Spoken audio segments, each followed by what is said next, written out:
2026年、ある男性が医師から3度死亡を宣告された。1度目は2019年、2度目は2022年、そして3度目はつい最近のことだ。心臓が止まるたびに彼は同じ場所へ行った。白い廊下、終わりの見えない静寂の空間。そこには毎回同じ存在がいた。声は低くも高くもなかった。ただ確かに聞こえた。そして彼はその言葉を3度とも覚えている。医師たちは首を振った。意識があるはずがない。と、記録には心肺蘇生中、脳への血流はほぼゼロだったと残されている。感覚を持つことも、記憶を形成することも、神経科学的には不可能な状態だった。それでも彼は、病院の構造を正確に描写した。自分の体を見下ろした角度を細部まで語った。担当した神経科医は言った。説明できない。と、なぜ、3度とも同じ廊下なのか、なぜ、同じ声なのか、なぜ、意識のない脳が、これほど鮮明に記憶を持ち帰るのか。彼が初めて心臓を止めたのは、ある事故がきっかけだった。すべては、その日から始まっている。2026年現在、この男性の証言は神経科学の世界に静かな波紋を広げている。しかし物語は、そんな難しい話から始まったわけではない。彼の名前は、ここでは仮に高志と呼ぼう。2019年当時、高志は38歳だった。建設現場の現場監督として、毎日早朝から夕方まで働く。どこにでもいる男だった。タバコを1日1箱吸っていた。休日は近所の定食屋で昼飯を食べ、競馬中継をぼんやり眺める。それが彼の週末だった。健康診断の数値は少し悪かった。血圧が高め、コレステロールも引っかかっていた。医者には生活習慣を見直してくださいと言われていた。でも彼はそれほど深刻に受け止めていなかった。まだ40にもなっていない。倒れるのはもっと先の話だ。そう思っていた。2019年9月、ある木曜日の朝、高志はいつも通り現場に出た。空は晴れていた。気温は少し高く、現場の仲間たちと冗談を言いながら作業を始めた。午前10時過ぎ、彼は突然、胸の中心に重い痛みを感じた。鈍い圧迫感が、みるみる広がっていった。呼吸が浅くなった。膝から力が抜けた。おい、大丈夫か？仲間の声が遠くなった。そして彼は地面に倒れた。救急車が到着した時、高志の心臓はすでに止まっていた。医療記録にはこう記されている。心肺停止、推定時間、約7分。と、その7分間に彼は何を見たのか。意識が消えた先で彼を待っていたものが、この物語のすべての始まりだった。7分間、医療の世界では、それは、死、と呼ばれる時間だ。心臓が止まり、血液が流れず、脳への酸素供給が断たれる。その状態が7分間続けば、意識が戻ることは、ほとんどない。しかし、高志は戻ってきた。そして、こう言った。あの時間の中で、私は確かに、何かを見ていた。と、彼が最初に気づいたのは、音が消えたことだった。仲間の叫び声が遠ざかった。救急車のサイレンが溶けるように消えた。自分の呼吸音すらどこかへ消えていった。残ったのは静寂だけだった。完全な深い静寂。次の瞬間、彼は自分の身体の外にいた。見下ろすと地面に倒れた自分の姿があった。仲間が肩を揺らしている。電話を耳に当てている。口が動いているのに声が聞こえない。まるで音のない映画を見ているようだった。不思議なことに恐怖はなかった。痛みもなかった。ただ静かだった。彼は自分がいる場所を理解しようとした。しかしここがどこなのか言葉では説明できなかった。空間はあった。しかし壁も床も天井もはっきりとは見えなかった。そして前方に何かが見えた。白く細長い道のようなものだった。廊下とも呼べた。光がその奥からにじみ出るように広がっていた。冷たい光ではなかった。暖かくもなかった。ただそこに確かにあった。そして彼はその方向へ引き寄せられるように歩き始めた。気づけば光は近づいていた。それとも光の方が近づいてきたのだろうか。光はただそこにあった。壁も床もない。天井も見えない。それでも、その場所には確かに、奥行きがあった。彼は歩き続けた。足音はしなかった。自分が歩いているのか、運ばれているのか、それすらわからなかった。ただ、光の方へ、それだけが、確かだった。そして、廊下の先に、人影が見えた。最初は、ぼんやりとした輪郭だった。白いもやの中に、滲むように立っている。男か女か、置いているのか若いのか、判然としなかった。でも、彼は足を止めた。胸の奥で、何かが震えた。知っている、と感じた。理由はわからない。ただ、確かに、知っている、と、人影は動かなかった。こちらを見ていた。いや、見ているというより、ただ、そこにいた。存在そのものが、静かな呼びかけのようだった。彼が一歩踏み出すと、人影の輪郭が、少しだけ鮮明になった。その顔を、彼は知っていた。ずっと前に、失った人だった。もう会えないと思っていた人だった。葬儀の日、最後に見た顔が、今、目の前にあった。声は出なかった。涙も出なかった。ただ、胸の中に、満ちていくものがあった。その人は、口を開かなかった。それでも、何かが伝わってきた。言葉ではなかった。温度でも、音でもなかった。それでも、確かに、伝わってきた。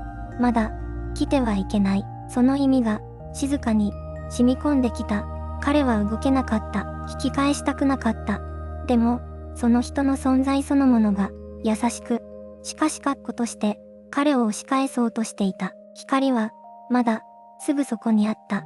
そして、その先に、何かがある気がした。越えてはいけない、境界が、その場所には、終わりがなかった。廊下は続いていた。光は揺れなかった。空気は、動かなかった。彼は、そこに立ち尽くしていた。引き返すべきだと、分かっていた。でも、足が動かなかった。体が、言うことを聞かなかった。光の先に、何かがある。それだけが、確かだった。存在は、まだそこにいた。言葉を発しなかった。迫っても来なかった。ただ、静かに、彼の前にあり続けた。その沈黙が、圧力だった。優しい圧力だった。しかし、揺るぎなかった。彼は気づいていた。ここが、境界だということに、生と、その先の何かを分ける。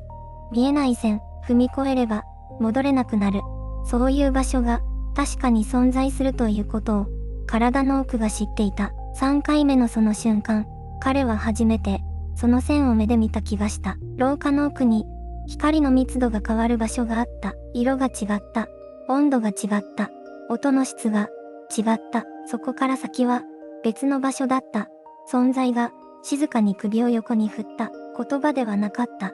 でも、意味は伝わった。まだ、その先ではない。今は、まだ、彼は、その瞬間に泣いていた。理由はわからなかった。悲しくはなかった。怖くもなかった。ただ、何かが溢れた。超えたかった。でも、超えてはいけなかった。その矛盾の中に、彼はしばらく、立っていた。やがて、光が揺れ始めた。存在の輪郭が、少しずつ、滲んでいった。廊下が、遠のいていった。境界が、また、彼の手の届かない場所へと、静かに、消えていった。そして次の瞬間、彼の記憶に、一つの光景が流れ込んできた。それは、映像のようなものだった。ただの記憶ではなかった。もっと、鮮やかで、もっと、重いものだった。最初に流れ込んできたのは、幼い頃の朝だった。台所で、母親が何かを炒めている音、油の弾ける音、窓から差し込む、斜めの光。彼はそれを、ただ見ていた。次に、雨の日の帰り道が見えた。傘を忘れた日、友人と二人で、濡れながら笑った。あの夕方、笑い声まで、聞こえた。記憶には、音があった。匂いさえ、あった。それらは次々と、波のように押し寄せてきた。初めて誰かに、ありがとう、と言われた瞬間、泣きながら眠った夜、何もない午後に、ただ空を見上げていた。あの時間、どれも、特別ではなかった。誰かに話して聞かせるような出来事でもなかった。でも、それらが流れる中で、彼は気づいた。自分は、生きていた。ただ、生きていた。それだけで、何かが、満ちていた。後悔もあった。言えなかった言葉があった。会いに行けなかった人がいた。でも、それさえも、今ここで輝いていた、失われたものも、すべて、自分の一部だった。パノラマは、止まらなかった。彼の人生の断片が、一つ一つ、丁寧に、灯されていった。まるで誰かが、見なさい、と言っているようだった。お前の人生を、もう一度、見なさい、と、彼は、泣いていなかった。でも、何かが、溢れていた。すべてを見終えたとき、廊下の光が、また、遠くで揺れ始めた。存在の声が、もう一度、静かに、彼の名前を呼んだ。存在の声が、また、響いた。静かに、しかし確かに、その瞬間、何かが変わった。廊下の光が、急激に、収縮していった。白い壁が、遠ざかっていく。あの柔らかなぬくもりが、薄れていく。彼は気づいた。戻される。と、意志ではなかった。選択でも、なかった。